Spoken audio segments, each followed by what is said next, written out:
Loan নিয়ে কেউ হয় কোটিপতি আর কেউ হয় পথের ফকির। পার্থক্যটা কোথায় জানেন? পার্থক্যটা আপনার কপাল বা ভাগ্যে না, পার্থক্যটা হলো ক্যালকুলেটর আর মাথার ব্যবহারে। আজকের ভিডিওতে আপনি জানতে পারবেন ধনীরা আসলে কিভাবে লোন নিয়ে আরও ধনী হয় আর আমাদের মতো সাধারণ মানুষ কেন লোন নিয়ে নিঃস্ব হয়ে যায়।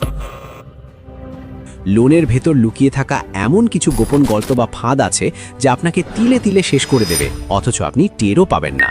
ভিডিওটি শেষ পর্যন্ত দেখুন, কারণ ভিডিওর শেষে লোনের এমন একটা সিক্রেট সেফটি রুল রিভিল করব যেটা জানলে আপনি লোনের বাঘের পিঠে চড়েও নিরাপদে গন্তব্যে পৌঁছাতে পারবেন। আর এই সিক্রেটটা মিস করলে ব্যাংক আপনার পকেটের শেষ টাকাটাও নিয়ে যাবে, তাই সাবধান। ভাই, লোন বা ঋণ জিনিসটা অনেকটা ধারালো ছুরির মতো। এটা দিয়ে একজন ডাক্তার অপারেশন করে মানুষের জীবন বাঁচায়, আবার একজন ডাকাত মানুষের জীবন নেয়। সমস্যা ছুরির না, সমস্যা হলো ওটা কার হাতে আছে আর কিভাবে ব্যবহার হচ্ছে। ধনীরা লোনকে বলে ওপিএম বা আদার পিপলস মানি, মানে অন্যের টাকায় পোদ্দারি। তারা ব্যাংকের টাকায় ব্যবসা করে হাজার কোটি টাকার মালিক হয়, আর আমরা লোন নেই অভাব মেটাতে গিয়ে, আর সেই লোনই আমাদের অভাবের কারণ হয়ে দাঁড়ায়। ব্যাংকের প্রসেসিং ফি, হিডেন চার্জ আর চক্রবৃদ্ধি সুদের মারপ্যাচ, এগুলো কিন্তু আপনাকে লোন দেওয়ার সময় মিষ্টি হেসে কেউ বুঝিয়ে বলবে না। সিগনেচার করার পর যখন টের পাবেন তখন দেরি হয়ে যাবে। আসুন একদম আমাদের আশেপাশের বাস্তব জীবন থেকে একটা উদাহরণ দেই। আমাদের গল্পে দুই বন্ধু, আবেগী আনিস আর হিসাবী হাসান, দুজনেই ঠিক করলো তারা ব্যবসা করবে। আনিস ভাবলো চাকরি আর ভালো লাগে না, লোন নিয়ে একটা হার্ডওয়্যার আর স্যানিটারির দোকান দেব, মহল্লায় ভাবই আলাদা হবে।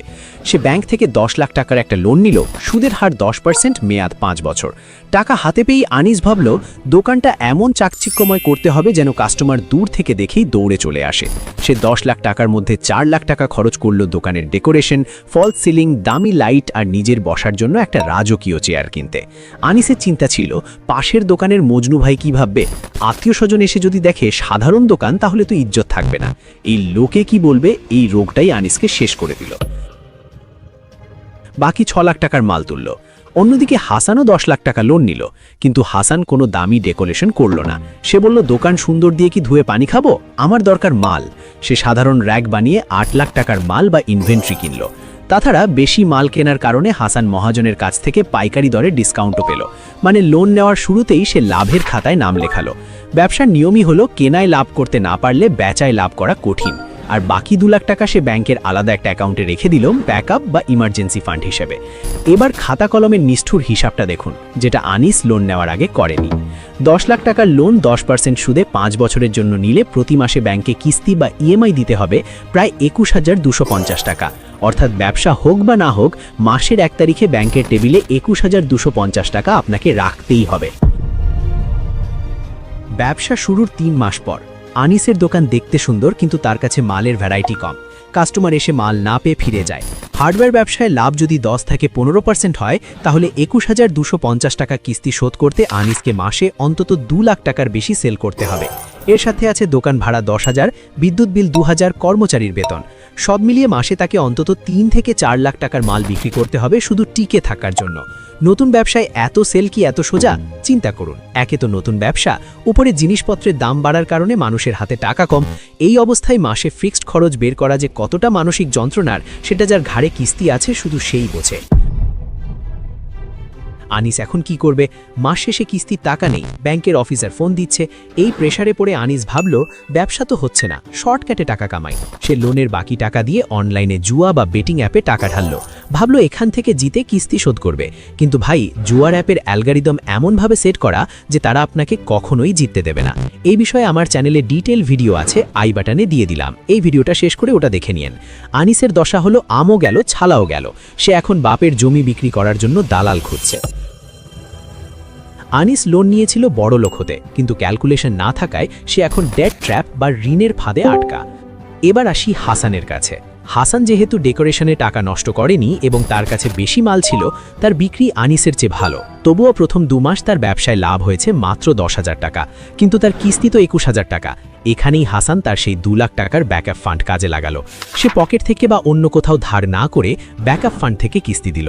6 মাস পর যখন তার ব্যবসা জমে উঠল, তখন সে ব্যবসার লাভ দিয়ে কিস্তি চালাচ্ছে। 5 বছর পর লোন শোধ, আর হাসান এখন একটা প্রতিষ্ঠিত ব্যবসার মালিক।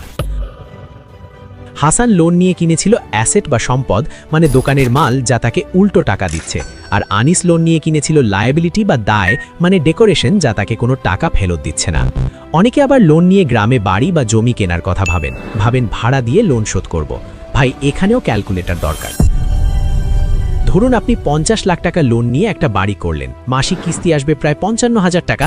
এখন প্রশ্ন হলো, আপনি যে বাড়িটা বানালেন সেটা ভাড়া দিয়ে কি মাসে 55,000 টাকা আসবে? গ্রামে বা মফস্বলে 20,000 টাকা ভাড়া পেতেই ঘাম ঝরবে, বাকি 35,000 টাকা আপনাকে প্রতি মাসে নিজের পকেট থেকে দিতে হবে। যদি আপনার সেই সামর্থ্য না থাকে, তবে লোন নিয়ে বাড়ি করা মানে হলো স্বেচ্ছায় নিজের পায়ে শিকল পরানো। মনে রাখবেন, রড সিমেন্টের দাম কিন্তু দিন দিন বাড়ছে। বাড়ি বানালে সেটা পুরনো হয় আর মেইনটেনেন্স খরচ বাড়ে, কিন্তু জমি কিনলে সেটার দাম সাধারণত বাড়ে। তাই লোনের টাকা কোথায় ঢালছেন সেটা আবেগের চশমা খুলে দেখুন।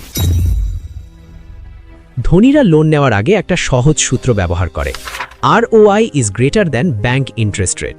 সহজ বাংলায়, ব্যাংক আপনার কাছে 10 টাকা সুদ চায়, আপনি সেই টাকা খাটিয়ে যদি 15 টাকা লাভ করতে পারেন তবেই লোন নিন। 5 টাকা আপনার পকেটে থাকবে, 10 টাকা ব্যাংক নিয়ে যাবে। আর যদি আপনি টাকা খাটিয়ে 8 টাকা আয় করেন, তবে লোন নেওয়া মানে নিজের পায়ে কুড়াল মারা।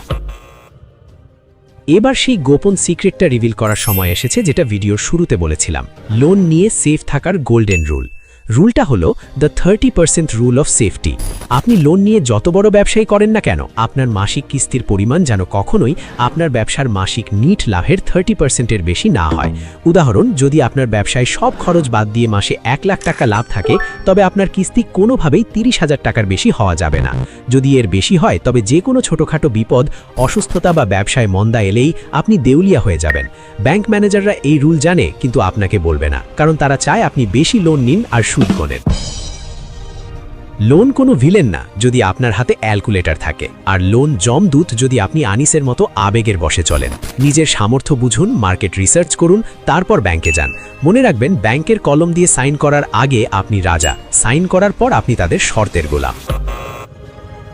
এখন আপনাদের পালা। আমি কনফিউজ যে পরের ভিডিওটা কোন টপিকে বানাবো। আমার মাথায় দুটো মারাত্মক টপিক ঘুরছে, আপনারা যেটা বেশি ভোট দেবেন সেটাই আসবে। অপশন 1, লোন অ্যাপের ভণ্ডামি। প্লে স্টোরের লোন অ্যাপগুলো কিভাবে মিষ্টি কথায় লোন দিয়ে পরে আপনার কন্ট্যাক্ট লিস্ট হ্যাক করে, ব্ল্যাকমেল করে এবং জীবন অতিষ্ঠ করে তোলে, তার পুরো নারী নক্ষত্র ফাঁস দেখতে চান? নাকি অপশন 2, শূন্য পুঁজিতে ইনকাম।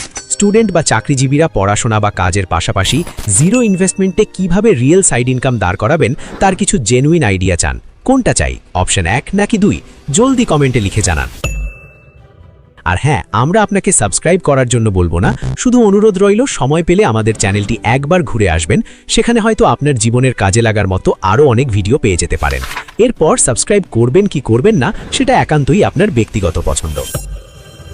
দেখা হচ্ছে পরের ভিডিওতে, ততক্ষণ পর্যন্ত হিসাব করে চলুন, ভালো থাকুন, আল্লাহ হাফেজ।